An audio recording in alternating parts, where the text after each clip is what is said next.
Hello there and welcome to AM Prime here on WESN Content Capital. I'm Keaton Shaw. Thank you very much for joining me this morning. We do apologize for the delayed start, but with television sometimes it's just rather unpredictable. Nevertheless, I'm most grateful to our entire team as we are able to begin this edition of the program.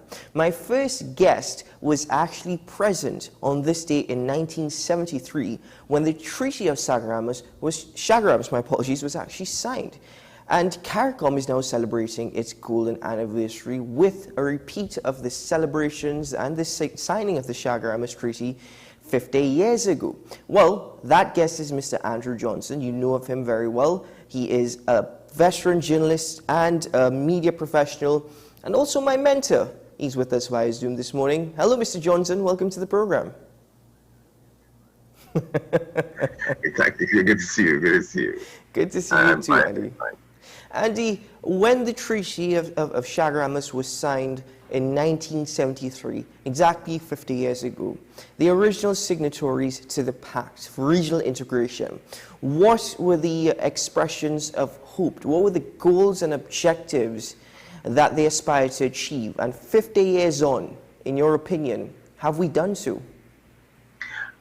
Well, to a certain extent, I think the movement is in much better shape now than it was then. There is much more hope now than there was. Well, certainly it started on a wave of hope back then in 1973. The signatories, of course, were the prime ministers of Barbados, Guyana, Jamaica, and Trinidad and Tobago.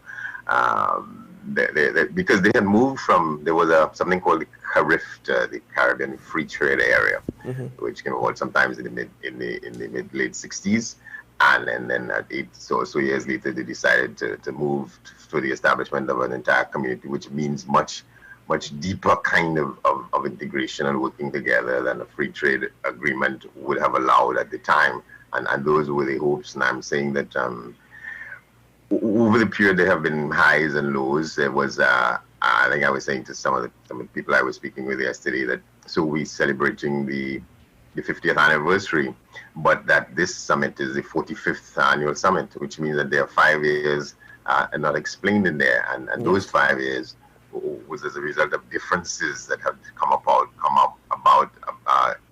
with the leaders at the time, and that there was no summit for 5 years. And it was resumed, the annual summits were resumed, and they resolved that come hell or high water, no matter what, that they would seek to meet on an annual basis. And that meeting was in 1982 in Jamaica, in Ocho Rios. I remember talking about it or listening to the late great Errol Mahabir, who had been a senior minister in the government at the time. That was by then the government led by the George Chambers, and they'd come back from Ocho Rios with lots of renewed hope and vigor to do all kinds of things.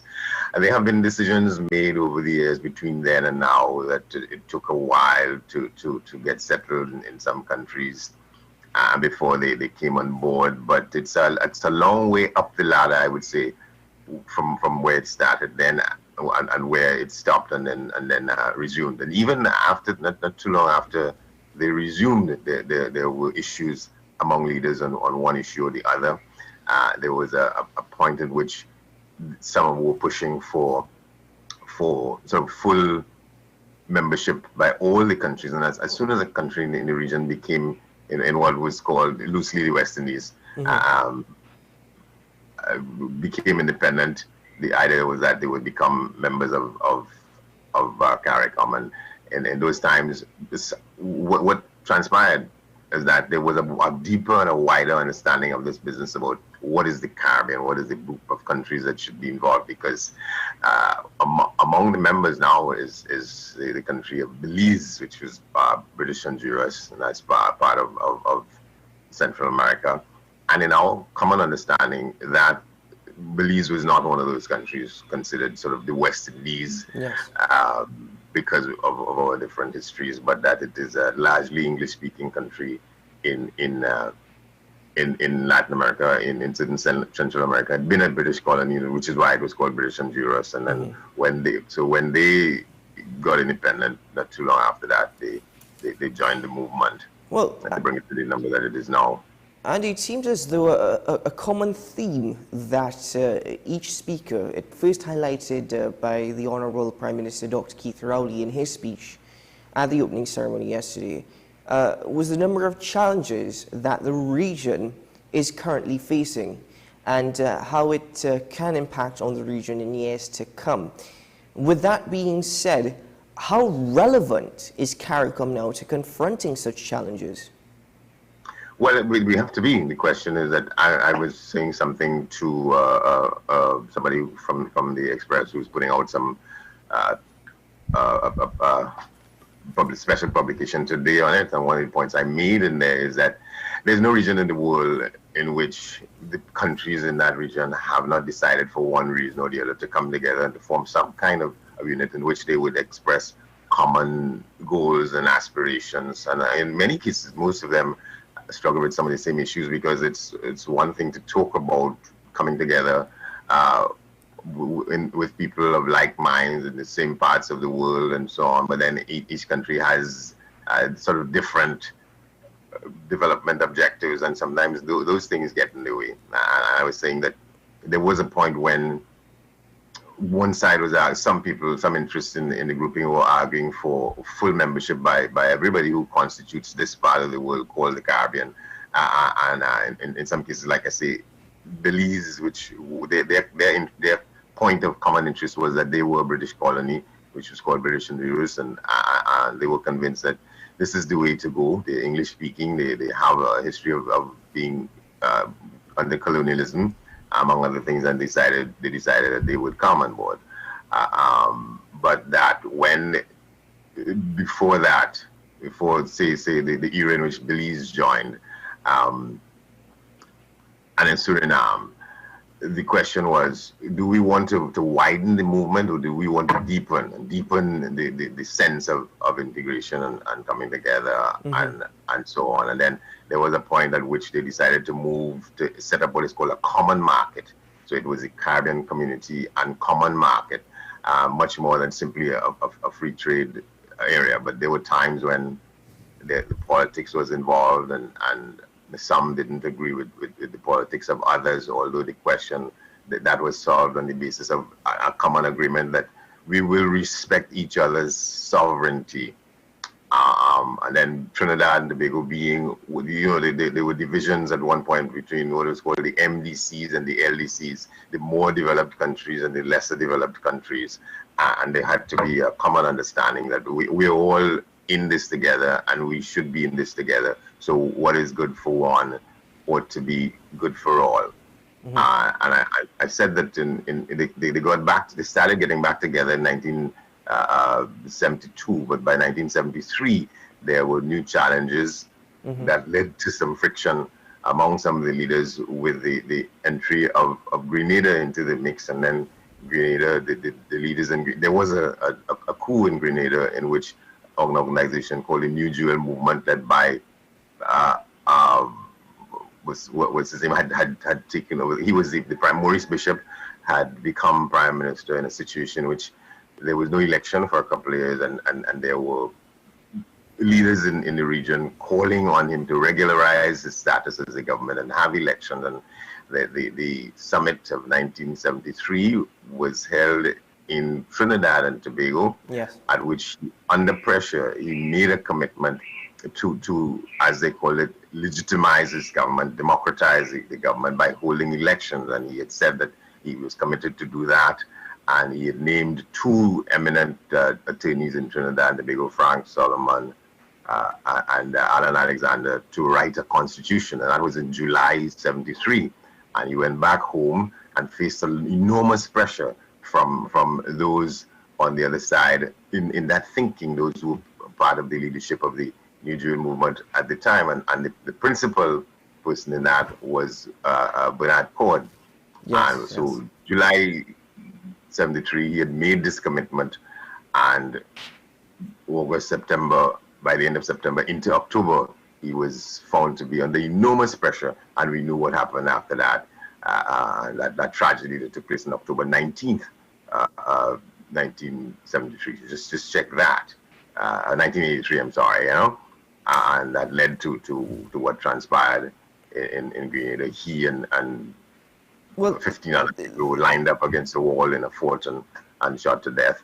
And then the fact that it happened then led to a set of different kinds of disagreements among leaders, because there was the CARICOM summit in Port of Spain, at which those decisions were taken, and the Prime Minister of Trinidad and Tobago then was chairman, but that there were differences among the leaders about the situation in the kind of government in Grenada, and such that on the day of the killings, so I was at the Express at the time. I was the reporter covering those things at the time, and I tried to reach Tom Adams, who was the Prime Minister of Barbados. Well, every single government in the region who was a member was holding a meeting that day to discuss what had happened. And Mr. Adams came out of what I was told was a cabinet meeting. He took the call and he spoke to me, and then he said, Johnson, I want you to find out something for me. I said what it was. He said, find out why your Prime Minister is not returning my calls, is not taking my calls, because there were disagreements about how the matter was being handled in Trinidad and Tobago. The government of Trinidad and Tobago, my reporting said that talking with the late John, who was the one of the liaison persons between myself and John Babb, who was at Whitehall for that entire day. John Donaldson, he was giving us hints about what was transpiring all the time, and the disagreements that existed among those, the leaders who had one view or the other, and how the decision was planned in Port of Spain to go and ask the U.S. government for assistance to deal with what was happening in Grenada, Andy, CARICOM has many shortcomings. I mean, you're highlighting one this morning specifically with Grenada and the situation in Grenada. But such shortcomings, is that what the Prime Minister was alluding to yesterday when he said what could have been if we had taken just 3/4 of a loaf rather than no bread at all? Well, I'm not sure what he meant by it, but I think there was great aspirations, because, like I say, there's no region in the world where there isn't some kind of issue and some set of common aspirations and common characteristics, whether it's in Africa, whether it's in Asia, whether it's in West Africa, East Africa, Southern Africa, all over Asia and South America. The countries are grouped together because it's universal sort of anthem that we can't do it alone. In other cases, countries have common characteristics, histories and histories of development as to where they were and where they are now, and they sort of coalesce around these common values, so that without a CARICOM, we would be struggling to make our way. If we did struggle to make our way in the world, will be greater than it is, because we are united. So what happens in these international fora, whether it's the IMF or in some cases the Commonwealth,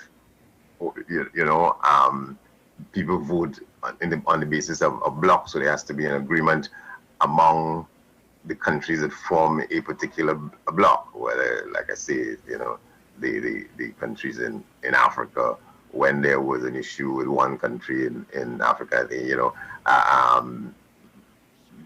whether it's Guinea or what have you, other countries around decide to come and find solutions to the problems, and that is one of the characteristics of these regional unity organizations. So in Central America, South America, that's how the world goes now. And whether it's in if you're dealing with the World Bank or you're dealing with the United Nations and other groupings like that, there is strength in numbers, and where common characteristics exist, they work on the same things. So that the idea was that a citizen born anywhere in these countries called the CARICOM can have freedom of movement and have pride of place, have an option to go and work and live in another country. And it took some time for that to get settled and to be understood, such that, in Trinidad and Tobago, we see the results of that now increasing. And in other parts of the region, you have Trinidad and Tobago citizens working and living in Jamaica, in Guyana, in Barbados, in St. Lucia, in St. Kitts, as the case may be. Andy, 50 years from now, heads of state are making their way to Chaguaramas this morning for a ceremony that is called to begin, I think, at 8 a.m. There's going to be a time capsule that will be established. Leaders will be writing letters, and of course, certain material will be kept there to be opened in the next 50 years when CARICOM celebrates its 100th anniversary. What do you suppose in 50 years' time should be achieved or needs to be achieved that has not been, I suppose, materialized in the last 50 years? Well, I think they would want to, my suspicion is that, my feeling is that they would want to be able to, the people then, to decide that some of the issues that even now continue to restrain and hold back sort of the full integration, that is the ultimate aspiration, that there will be the case. If you take let's take a country like the United States, which is a compendium of 50 states, 49 what they call contiguous, and one that is not contiguous. That where and even there, what I'm trying to make is that in the United States you have federal issues, and then you have states issues, and sometimes the state versus the federal administration has an issue. And so I think that is the kind of what my suspicion is, that they would want to say that there would be harmony among countries on major issues of the day, whether it's human rights, whether it's the idea of economic progress, whether it's the idea of social and political advancement, that those things would have been put behind them. For instance, now the issue is about saving the planet. What are the positions from state to state in the Caribbean? How we do that? On what basis? Talking about global warming, what would happen with that? The arrangements to put in place for that. How we share resources with equity in the region. How we do our business trade-wise. A lot of discussion took place at the last meeting in Suriname a year ago about what is the principle for 25 by 25, wanting to reduce the regional food import bill by 25%. Again, in Suriname last year, the involvement of young people was taken to new heights. There's some new aspirations about that, involving and incorporating more young people into the serious decision making, the ultimate decision making initiatives and imperatives, aspirations. My sense is that in that time capsule, somebody is scripted where the movement should be on those things, and more that will come up, dealing with resilience of one kind or another. Certainly. Andy Johnson, I want to thank you very much this morning for joining me on the program. Certainly quite a lot more that we can get into, a lot more depth, but unfortunately due to time we will have to end it there for now. But thank you very much for joining me on AM Prime. It's amazing how we're speaking about 50 years ago when you were present there, the signing of the Treaty of Chaguaramas. Yeah, I was 20 years old at the time. Yes, don't want to give away too much, but when time certainly passes by and how things change. Growing up watching you on television to interviewing you this morning, it's amazing, isn't it? But Andy, thank you very much, and have a great day. All the very best. My pleasure, my friend. Take care. Take care. Andy Johnson, veteran journalist and media professional, joining me on AM Prime this morning to speak about the CARICOM, its purpose, its history, its relevancy, and you would have just heard what he believes will be written on those letters that will be sealed in a time capsule to be opened in 50 years' time when CARICOM celebrates its 100th anniversary. Is full regional integration possible?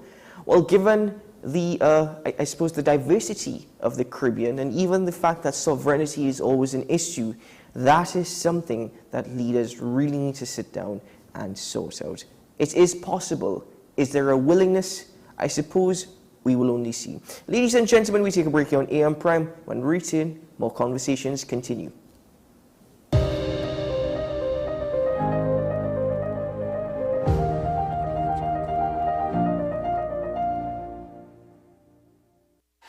FanZone, your reliable, authentic supplier, has just gotten better. You can now visit our website www.fanzonett.com for your authentic wear and collectibles. The only place where you can use both your Visa debit and credit cards. Visit our website fanzonett.com to make your purchase today.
DBestToys.com. Shop for the best brands you love at the best prices. Like VTech, Leapfrog, Fisher-Price, Play-Doh, Hot Wheels, Barbie, Cocomelon, LOL, Baby Alive, Crayola. Visit us in-store at Forces Flagship MacBean. Shop online now at DBestToys.com. Order via call or WhatsApp at 32DBEST to order. And remember, we have the best toys at the best prices. Join me, Dr. Nalini Kokram, on What's Up Doc, where we discuss all your burning questions concerning health. Trinidad and Tobago is among one of the highest risk group of patients that develop this form of genetic breast cancer. What I'd like to take home from a short interview like this is screening. You must screen. Because it's silent. It's silent. Yeah. And because it's silent, you don't know it's there. What's Up Doc, every Tuesday and Thursday on WESN, Content Capital.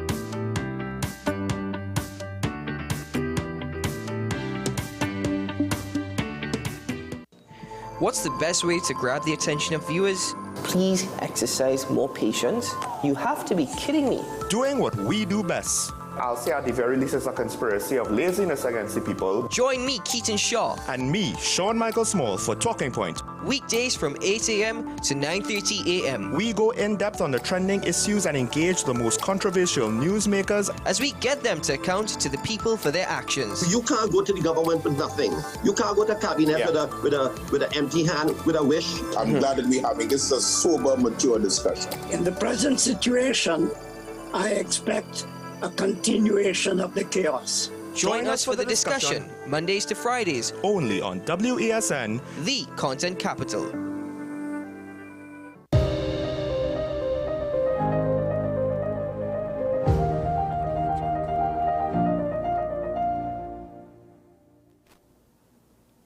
Welcome back to AM Prime, and thank you for staying with us this morning. My next guest is a children's author and also the director at the Angels Music School.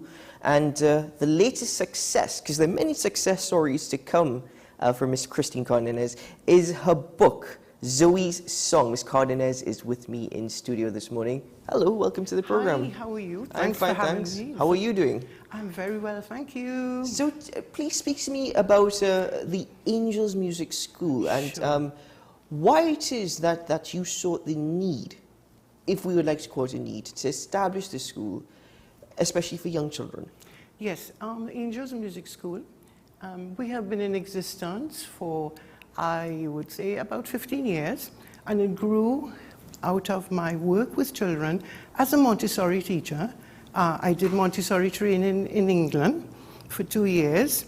I returned to Trinidad, I opened my Montessori school, and of course, in England and in Trinidad, we incorporated all the learning, all the education to make it Trinidadian and West Indian, and also to continue in that, making it a kind of theme. In the school itself, we did lots of piano, pan, voice, okay, and we also did entertainment. So I tried to cover a whole spectrum of work with children. The children in the school are 5 years, as well as adults, and we try to do, and actually we do the Royal Schools of Music exams in London. You know, we have these exams, you know, these exams in Trinidad, right? Yes. In London. And if you Trinity don't write College. An exam, it's not Yes, I know, it's the way life goes. And and we also do steel band exams, you know, which is quite a few people actually don't know that the University of the West Indies, I'm just saying quite a few people don't know, the musicians know, the University of the West Indies has come on stream for a while doing pan grades, so that, yeah, we have certificates in pan. But that's excellent. It is. But tell me, you know, and thank you for elaborating on that, but why do you think that music and entertainment, because you cover music and entertainment, are crucial to a child's education? Absolutely. Because, you know, there are certain sections of the brain, I'm not going to go into, you know, all the doctors and et cetera, psychologists, et cetera, and as time goes on, as life goes on, more and more they find that music education is absolutely important because it lights up different areas of the brain, okay, which promote that kind of feeling for music. And also, something which I find, you know, it's very important with music, it's loving. Mm-hmm. It's being in love and imparting love, especially in the entertainment section, you know, so that it's all about life, really. It's about life, loving music. And what I try to do, and I have been doing over the years, I've been incorporating, as well as the music exam, so that it doesn't get, you know, in school they do a lot of drilling, et cetera, for the entertainment. And the entertainment is totally pure joy, because you have creativity, yes. Imagination, costumes, theme, Christmas. I did a lot of entertainment at Christmas time at Movie Town, my favorite. And I would have to thank them. You know? My absolute favorite. Speak to us about your latest success. There are many success stories we can get into. This is just one, no pun intended. But Zoe's Song and your inspiration behind authoring and publishing this book. Yes, a lot of people have asked me since 1 week ago about inspiration. They always want to know about inspiration. You know, the inspiration really is coming of age inspiration, just taking the music in a different direction, because after this, I want to do the audio book with the children, right? So the inspiration behind the book was getting up in Trinidad in the morning and hearing birds, tweet, tweet, blah, blah, blah, parrots, et cetera, and also, because it's quite beautiful, it is illustrated by my cousin. She lives in England, but she's lived in England for quite a few years. And you know, she's always had that kind of leaning towards Trinidad. She never forgot that kind of leaning. Joanna Narayan is her name. And in her artwork, this is what she does. And she loves the birds and, you know, the whole artistic, et cetera, I have to use et cetera. So, also, the inspiration, you know, the book is educational, it's educational because it's teaching the children about the birds, right, and the birds flying, etc., etc., etc., with the flying. It right? seems to me, and I asked what was your inspiration, but yes. Just based off of this conversation and the passion yes. that you exuberate, your inspiration was to inspire. Absolutely, because remember, all the years of your life, you're working. I've been working with the children, and I've been working some, one or two places around the world, not so many, but some mostly in England, and to inspire because, there's so many challenges in life, and children are beautiful. They're innocent and they're beautiful. It seems to me that you have a very deep connection or affection towards children.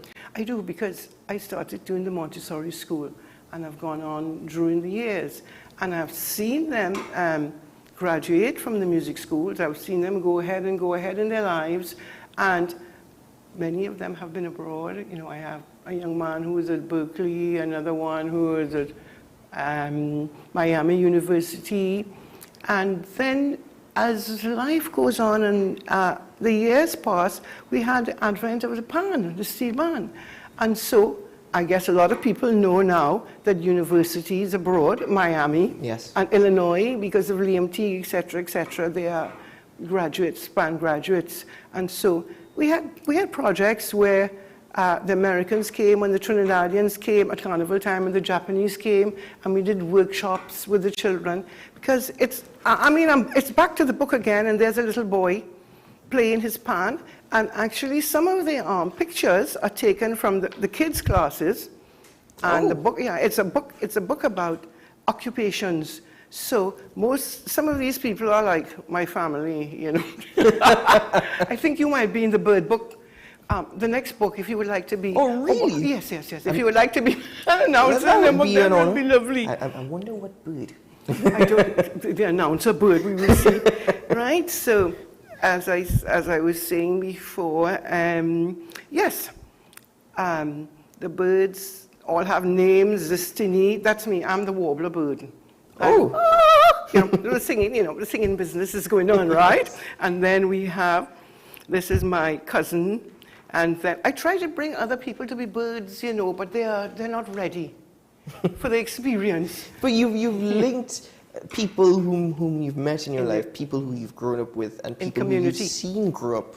Yes. Community is part of the book. I mean, waking up every morning and hearing birds singing, is that really what made that link, that connection? Yes.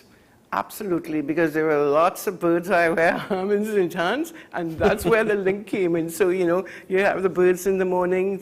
And, I always remember, I remember this book called, when I was growing up, I read this book called The Lonely Londoners in London, in England, and they were talking about the West Indians, and that remained in my mind, that part of it was that book, that they used to look out and, and see the parrots in Trafalgar Square and look at the parrots and want to eat them. It's terrible to say.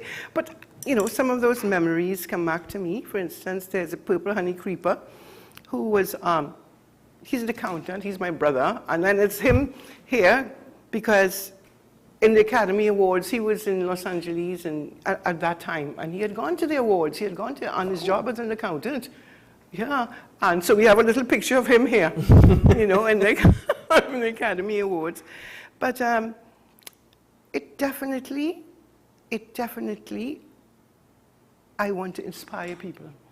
Yeah. And Trinidad it's a little challenging, sometimes with the traffic, and let's not all talk about that. So when we get up in the morning, we see all the birds, etc., etc.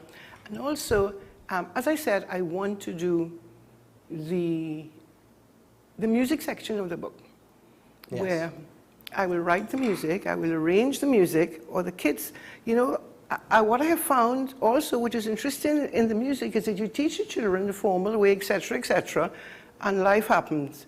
Because you know what? They go home and you hear like Bob Marley, or you hear Kes coming out of the, which is absolutely fascinating.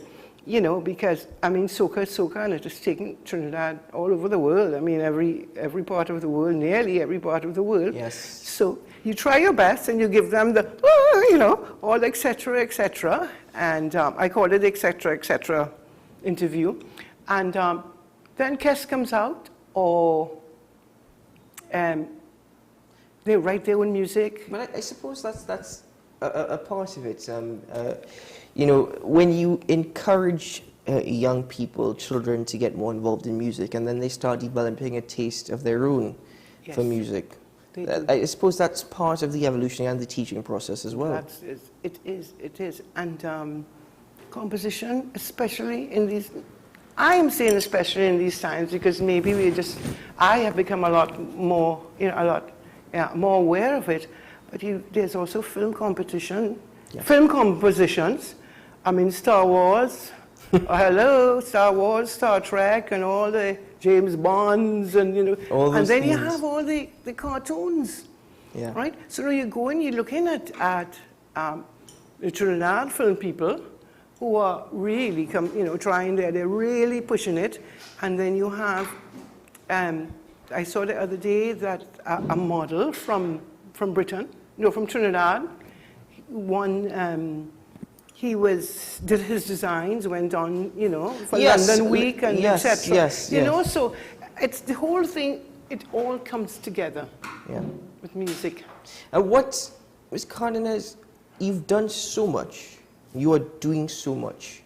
But what is next for you, for the Angels Music School? All right. So, well, I have threatened myself to run a walk, a 5K, so we can raise funds. Actually, what's happening with this book, because sometimes, you know, you ask the gentleman to buy the book, and gentlemen are like, okay, so, you know, I am 87 years old, and you would like me to buy this book. Why would you like me to buy this book, right?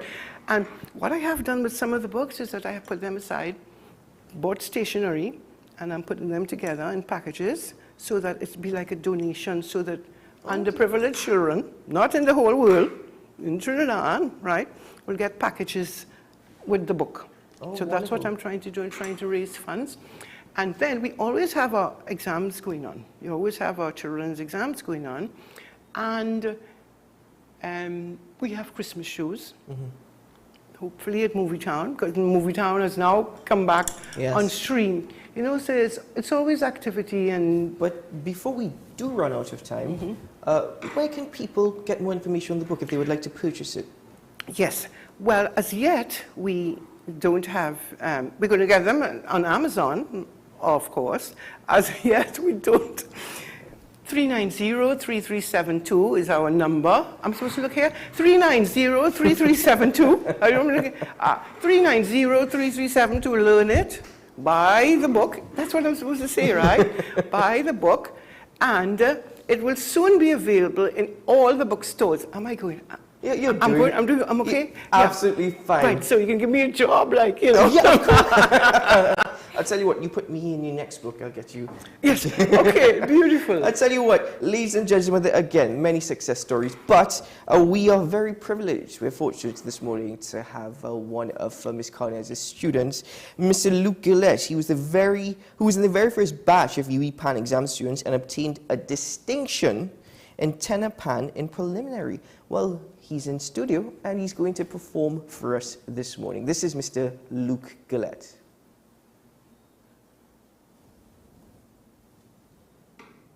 Is this on? Yeah.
Here is the WESN News on the Hour. I am Sira Ali. Thanks for joining us.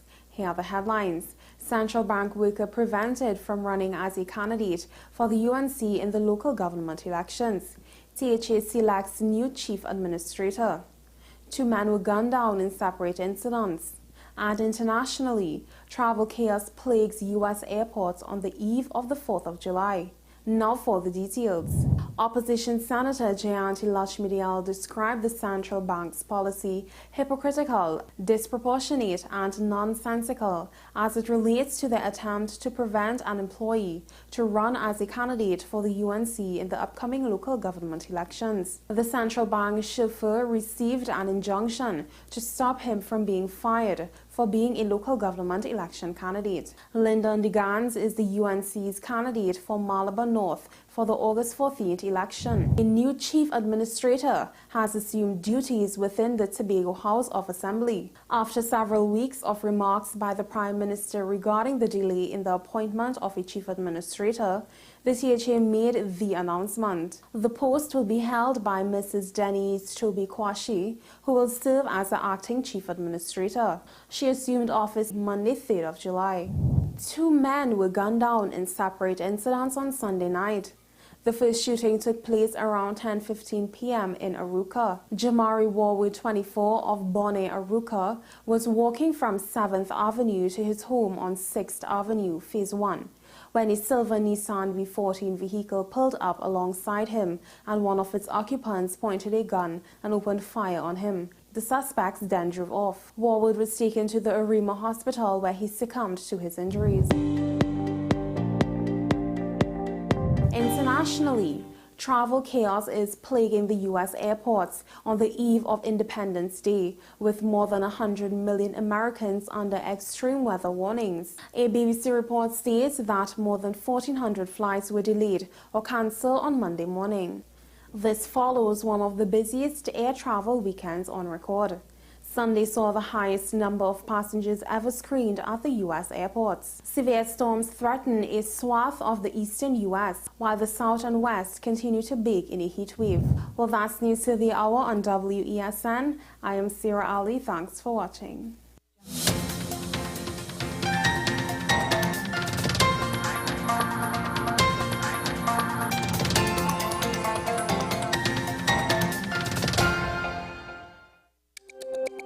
Every word, every line, every paragraph depicts a real moment in someone's life.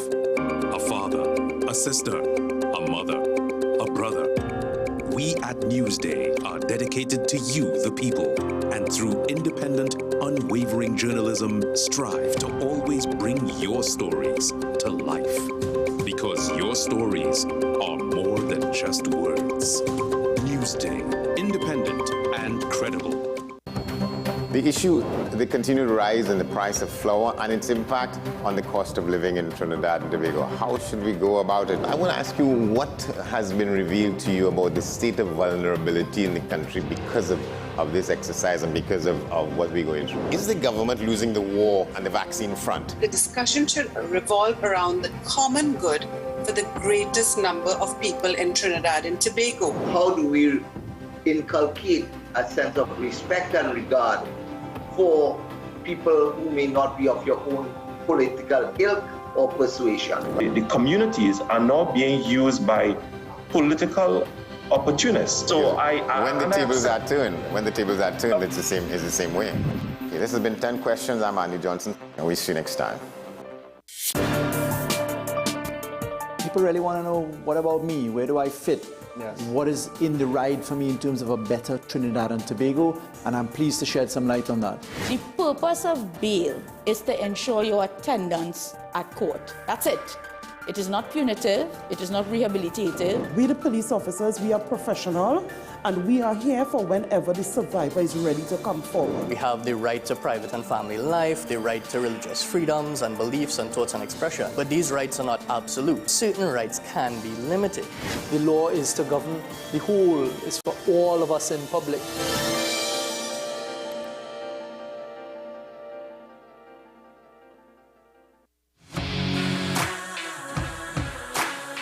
Every day, we communicate through stories.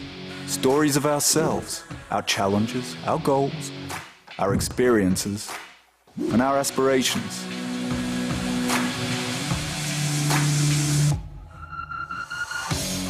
Storytelling is an art that we have mastered. WESN Film Studios comprises a collaborative team of experts with extensive industry experience locally, regionally, and internationally.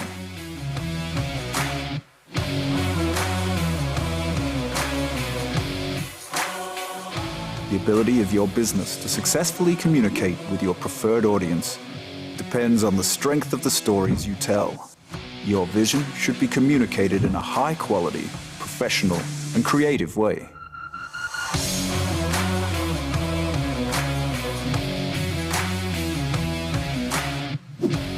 From concept to post-production, advertising to film, multi-camera productions, live events, streaming, and virtual conferencing, we are WESN Film Studio.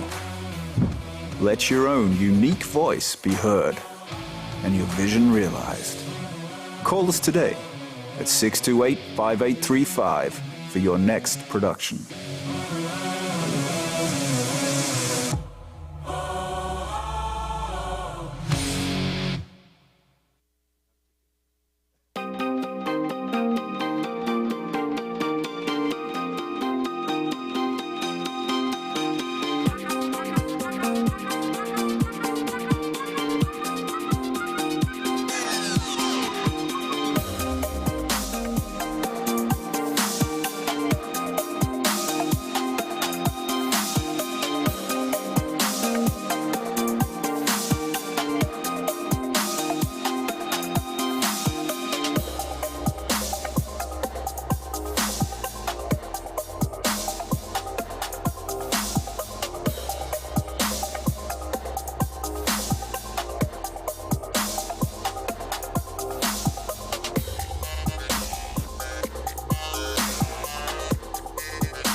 Coming up on Nicole Larson Live. It was in 2018 where something happened. I got a call. It was the third day. He said, let me tell you what you're going to hear tomorrow. Tomorrow you're going to hear that they have found him. He has floated to the top. He would be decomposed. He would be smelling awful. And I'm listening to him on the phone because he is just giving me the cold, hard facts. Even though it takes time, time alone will not heal. You cannot heal what you do not acknowledge. The unconscious socializing is what we need to check, because I was just doing it to avoid being home. I don't want to be in the bedroom because it's not the same anymore. You can be happy, hurting, and healing all at the same time. I choose to have gratitude. My soul is safe with Christ. I choose to be, yeah, the grateful one. An encore of Nicole Larson Live, living in victory every day. Airing on WESN, the content capital, on Sunday, July 2nd at 8 p.m. Don't you miss it.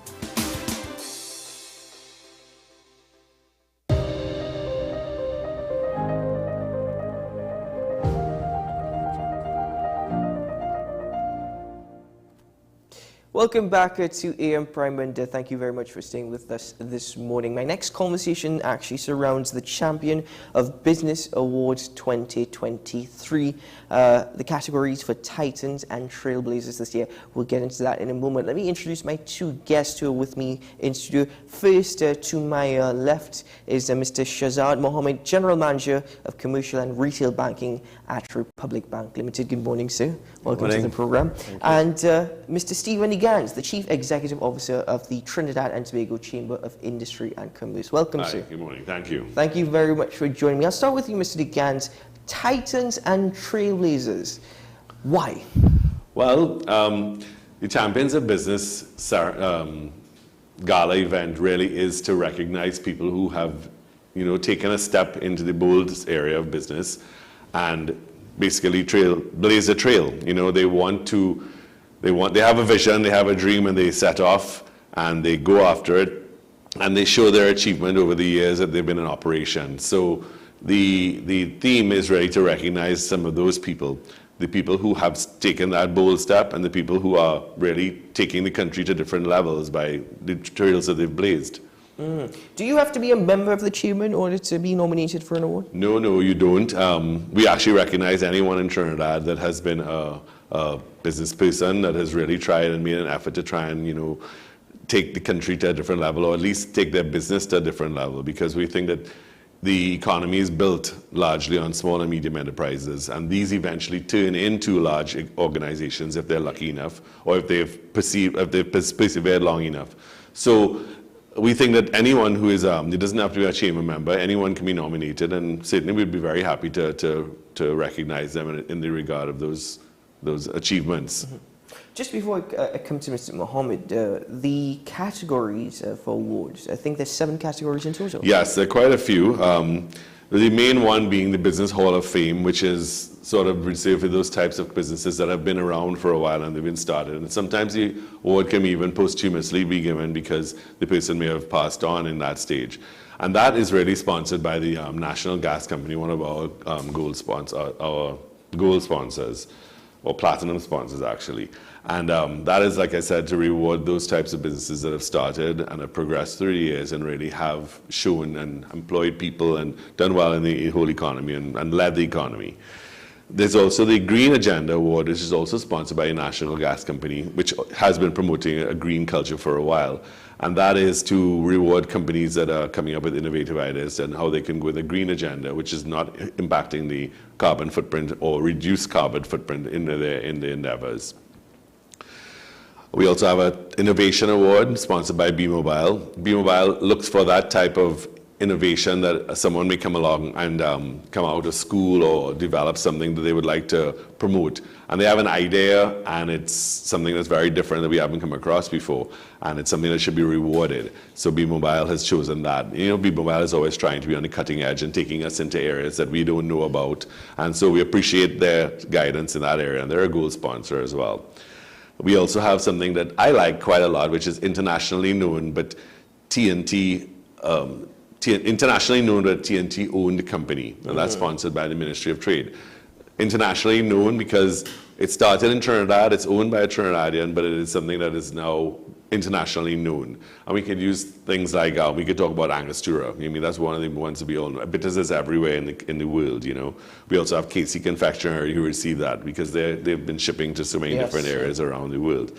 You know, so those are some of the people. And then in the services side, we had Rams Logistics before. Rams started as a small company in Trinidad, and they've expanded. And that's sponsored by the Ministry of Trade and Industry, as I said before.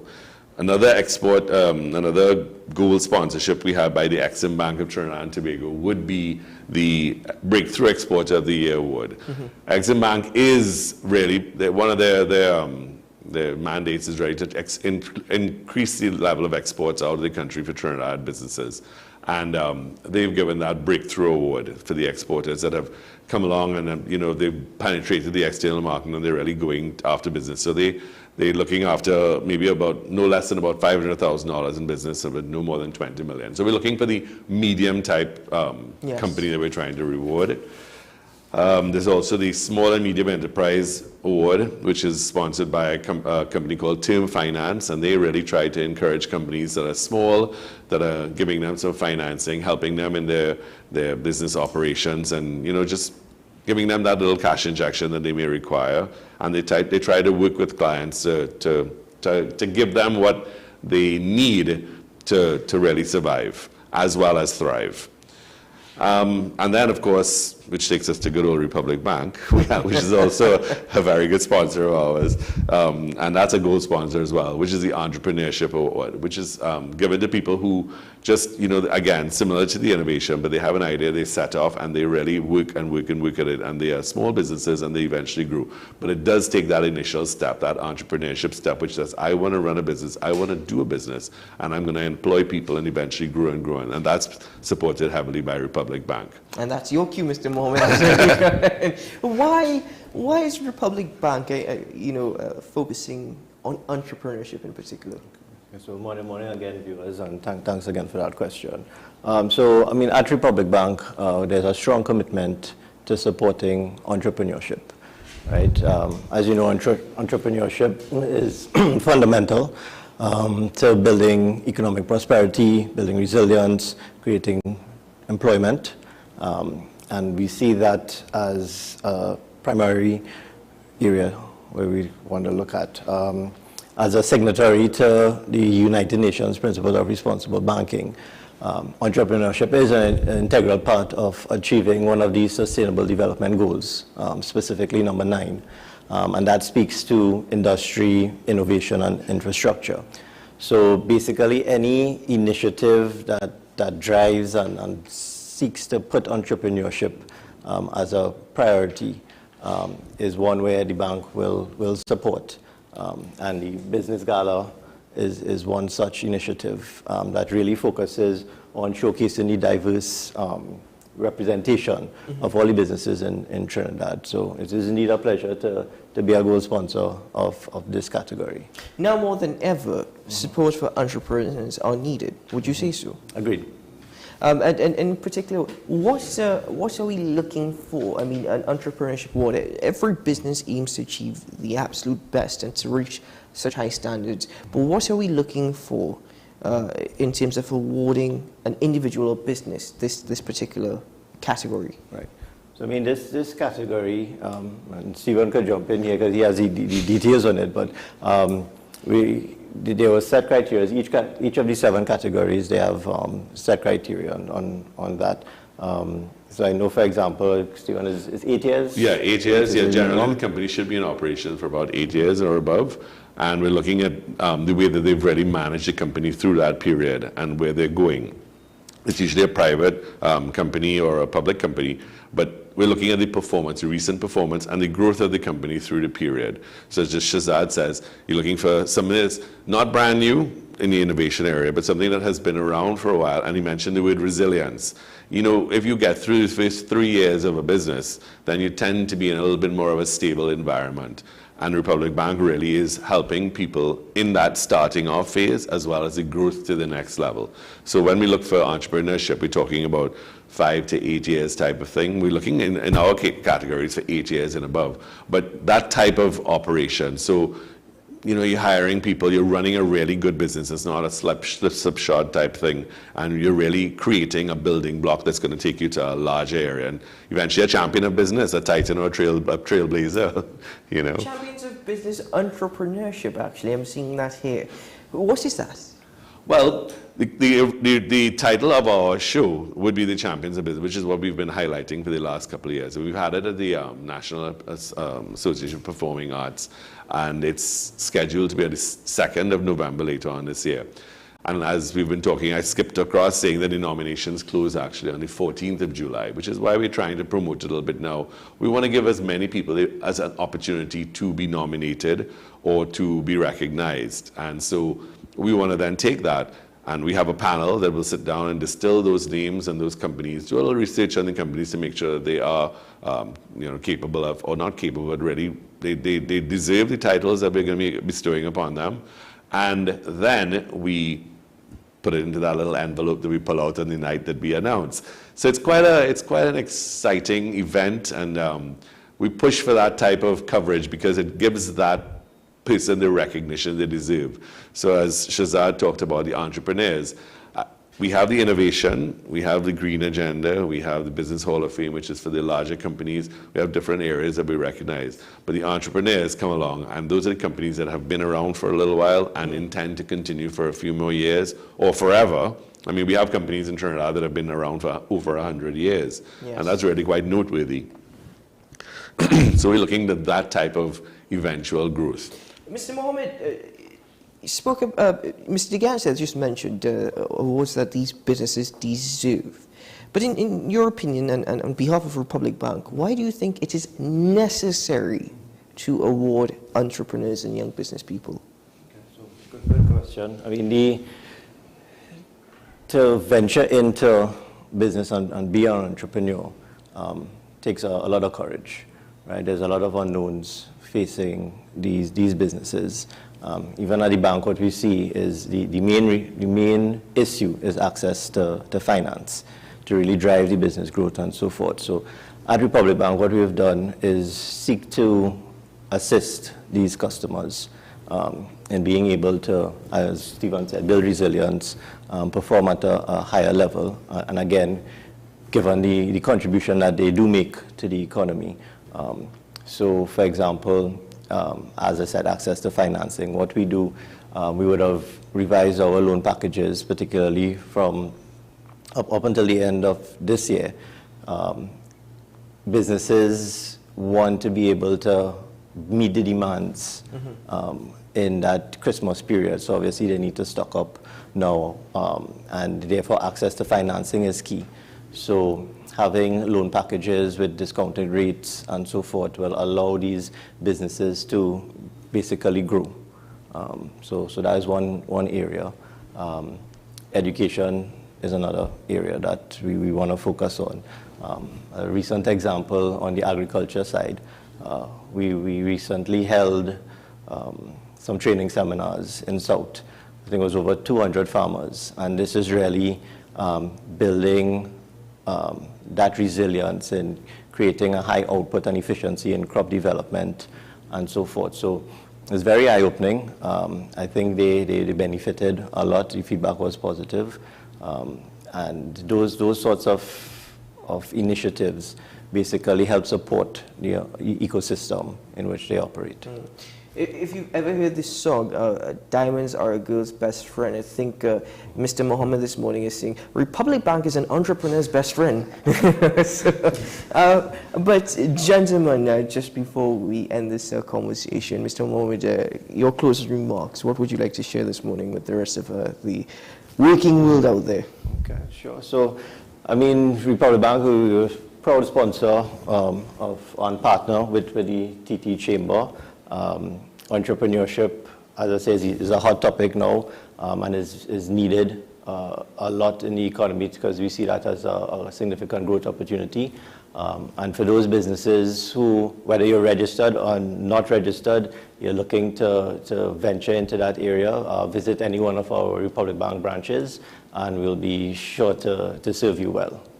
Mr. De Gans, could you just once more inform us again as to when nominations close and where can businesses submit their nominations? I was going to go into that. Thanks for the reminder. But really, I just want to point out one thing that Shazad pointed out, farmers. A couple of years ago, we actually did have a farmer which came up with an innovative idea, and that was a recipient of an award. And so what we're trying to really say is that it's not limited to the traditional type businesses. Yes. So he mentioned farming.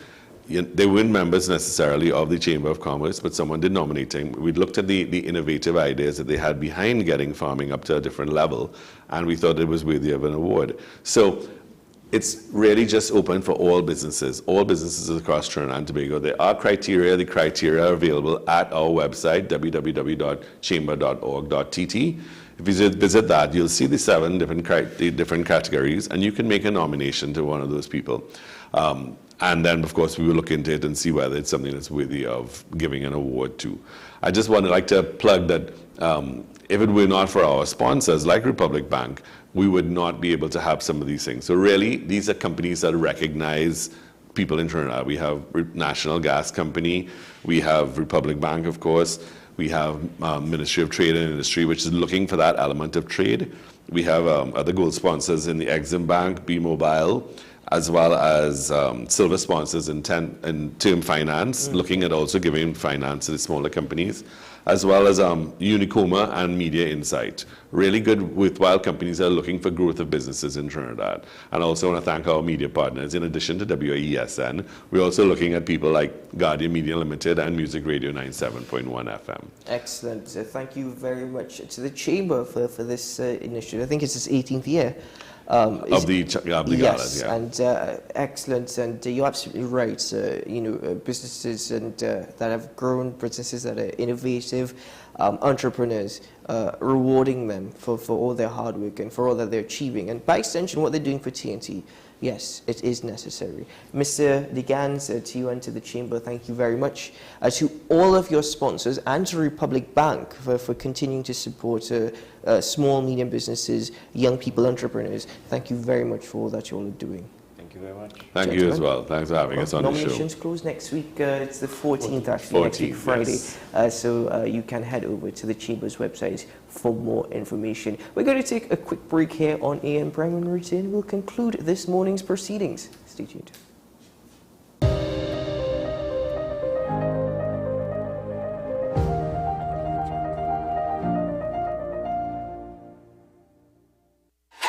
FanZone, your reliable, authentic supplier, has just gotten better. You can now visit our website www.fanzonett.com for your authentic wear and collectibles. The only place where you can use both your Visa debit and credit cards. Visit our website fanzonett.com to make your purchase today.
Tickets are at dbesttoys.com.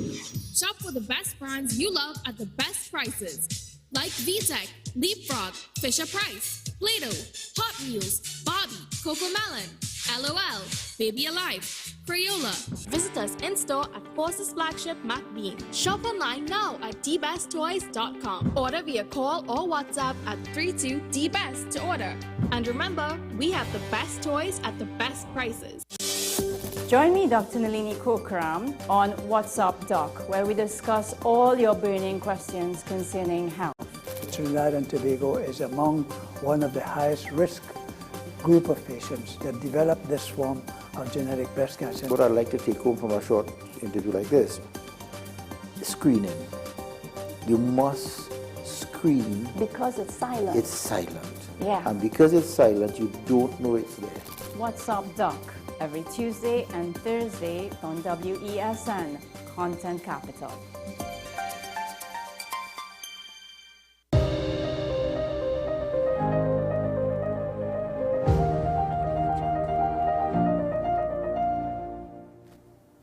Welcome back. Well, as I leave you on this wet, windy, dark, damp morning, I could probably find a few more adjectives, but we'll just leave it there. I just wish you a wonderful day ahead. Please be absolutely careful and safe in whatever that you do. Walk with an umbrella, and this is TNT, so possibly some boots as well.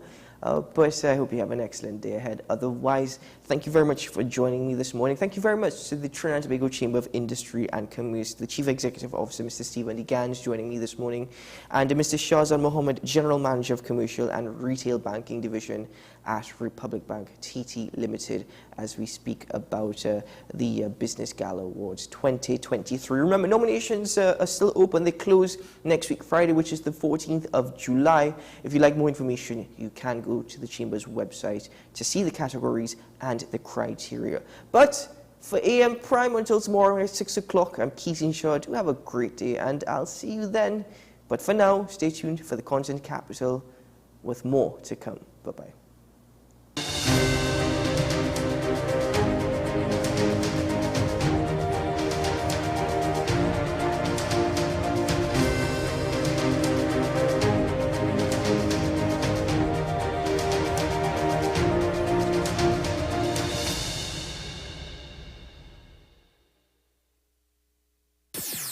WESN.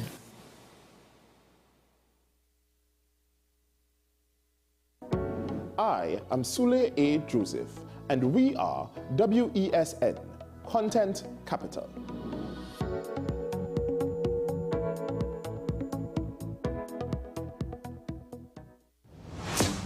Is it politics? What is it? Is it that nobody cares about sports? The kind of support that sport used to get in the past is no longer here. The thing is, taking a knee doesn't mean that that's the only thing you're doing now, Andre. Right. Taking a knee along with other stuff. Samantha, what are you looking forward to when you return home to Trinidad and Tobago after winning the title? Thank you very much for speaking it into existence. Is there no pressure on Nicholas Ball? It makes me more motivated to work hard and